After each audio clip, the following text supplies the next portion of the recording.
পোল্যান্ডের সবশেষ রুশ দূতাবাস বন্ধের সিদ্ধান্ত নিয়েছে পোলিশ সরকার। বুধবার এক সংবাদ সম্মেলনে পররাষ্ট্রমন্ত্রী রাদোস্লাভ সিকোরস্কি জানান, গেদান্সকে অবস্থিত একমাত্র রুশ দূতাবাসটির কার্যক্রম পরিচালনার অনুমতি প্রত্যাহার করতে যাচ্ছে তার মন্ত্রণালয়।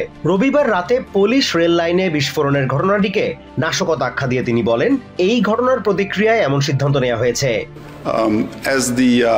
পররাষ্ট্রমন্ত্রী হিসেবে আমি ইতিমধ্যে সিদ্ধান্ত নিয়েছি এবং আজ বা কাল রাশিয়াকে আনুষ্ঠানিকভাবে তা জানানো হবে।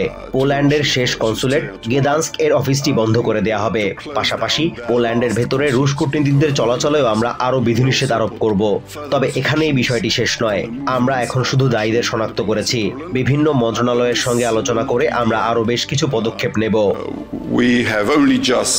এর আগে পার্লামেন্টে দেয়া বক্তব্যে তিনি দাবি করেন, রাশিয়া এই ধরনের নাশকতা সৃষ্টির উদ্দেশ্যে ভিন্ন ভিন্ন দেশের নাগরিকদের অর্থ দেয়। রেল লাইনের এই নাশকতার ক্ষেত্রে 2 ইউক্রেনিয়ানকে শনাক্ত করা হয়েছে বলেও জানান তিনি। রাশিয়ার সামরিক গোয়েন্দা সংস্থা GRU তাদের নানা গোপন অভিযানের জন্য নিয়মিত ভুয়া পরিচয়ে ভাড়াটে লোক ব্যবহার করে। কিন্তু এবারের ঘটনা শুধু আগের মতো নাশকতা নয়, এটা রাষ্ট্রীয় সন্ত্রাসবাদ, কারণ উদ্দেশ্যই ছিল মানুষ হত্যা। এই ধরনের কর্মকাণ্ডের জবাব আমরা দেব, আর সেটা শুধু কূটনৈতিকভাবে নয়, আরো নানা পদক্ষেপ আসছে। এদিকে ওয়ারশর এই পদক্ষেপকে কাণ্ডজ্ঞানহীন আখ্যা দিয়েছে ক্রেমলিন।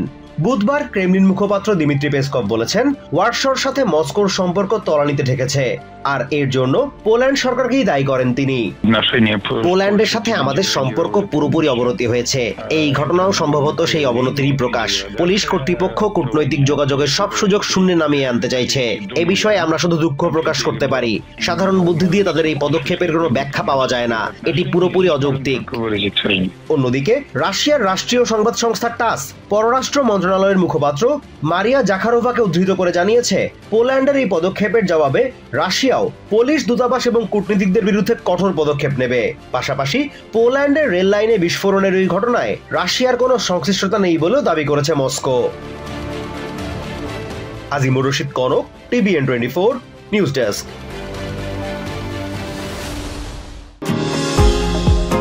নিউ ইয়র্ক থেকে সম্প্রচারিত TVN 24 টেলিভিশন বিশ্বজুড়ে বাঙালির কণ্ঠস্বর।